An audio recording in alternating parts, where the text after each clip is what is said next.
ಈಗ ಯಾವುದೆಲ್ಲ upcoming movies? ಇವಾಗ ತೆಲುಗು ಒಂದಿದೆ, ಕಾಳಿ ಸ್ಟಾರ್ಟ್ ಆಗಬೇಕು. ತೆಲುಗುದು ನಿತಿನ್ ಅವ್ರ ಜೊತೆ ತಮ್ముడు ಅಂತ ಶೂಟಿಂಗ್ ಸ್ಟಾರ್ಟ್ ಆಗಿದೆ ಆಗಲೇ, ಅವ್ರು ಒಂದು ಸ್ಕೆಡ್ಯೂಲ್ ಮಾಡಿದ್ದಾರೆ. ನಂದು ಇವಾಗ ಏಪ್ರಿಲಲ್ಲಿ ಸ್ಕೆಡ್ಯೂಲ್ ಸ್ಟಾರ್ಟ್ ಆಗುತ್ತೆ. Super madam. ಈಗ ಕಾಂತಾರ 2 ಅಲ್ಲಿ ಒಂದು ಗಾಸಿಪ್ ಇದೆ, ಹೇಳ್ತೀನಿ. ಸಾಯಿ ಪಲ್ಲವಿ, ಆಲಿಯಾ ಭಟ್, ರುಕ್ಮಿಣಿ ಅವರು ಮತ್ತೆ ನೀವು ಸಪ್ತಮಿ ಅವರು ಯಾರು ಇರ್ತಾರೆ ಅನ್ನೋದು. ಯಾರಿದ್ರೂ ಫಸ್ಟ್ಲಿ ನಮ್ಮ ಕನ್ನಡದವ್ರು ಇರಲಿ, ನಾನಾಗಿರಲಿ ಅಥವಾ ರುಕ್ಮಿಣಿಯವರಾಗಿರಲಿ, ಯಾರೇ ಆಗಿದ್ರು ಕನ್ನಡದವ್ರಿರಲಿ. ನನಗೆ ಅಂದರೆ ನಾನು ಪ್ರೀಕ್ವಲ್ ಆಗಿದ್ರಿಂದ ನನ್ಗೆ ಇನ್ನೂ ಗೊತ್ತಿಲ್ಲ ಏನು ಅಂತ. ಬಟ್ ಯಾವತ್ತಿದ್ರೂ ಕಾಂತಾರ ನನ್ನ ಸಿನಿಮಾ.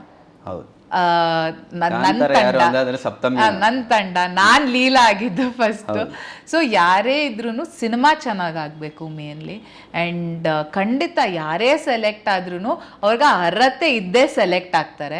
ಅವ್ರು ಒಂದು ಒಳ್ಳೆ ನಟಿಯಾಗಿರೋ ಕಾರಣಕ್ಕೇನೆ ಕಾಂತಾರ ತಂಡಕ್ಕೆ ಅವ್ರು ಹೋಗ್ತಾರೆ. ಸೊ ಆ ಒಳ್ಳೆ ನಟಿ ಯಾರೇ ಇದ್ರೂ ಅವ್ರು 100% ಸಿನಿಮಾ ಚೆನ್ನಾಗಿ ಆಗೇ ಆಗುತ್ತೆ, ಅವರು ಚೆನ್ನಾಗಿ ಮಾಡ್ತಾರೆ. ನನ್ನ ತಂಡ, ಸಿನಿಮಾ ಎಲ್ಲ ಚೆನ್ನಾಗಾಗ್ಬೇಕಷ್ಟೇ ಮೇನ್. ಏನಾದರೂ ಅಪ್ಡೇಟ್ ಮೇಡಮ್ ಅದರದ್ದು? ಇಲ್ಲ ನನಗೆ ಇಲ್ಲ ನನಗೆ ಗೊತ್ತಿಲ್ಲ ಅದ್ರ ಬಗ್ಗೆ.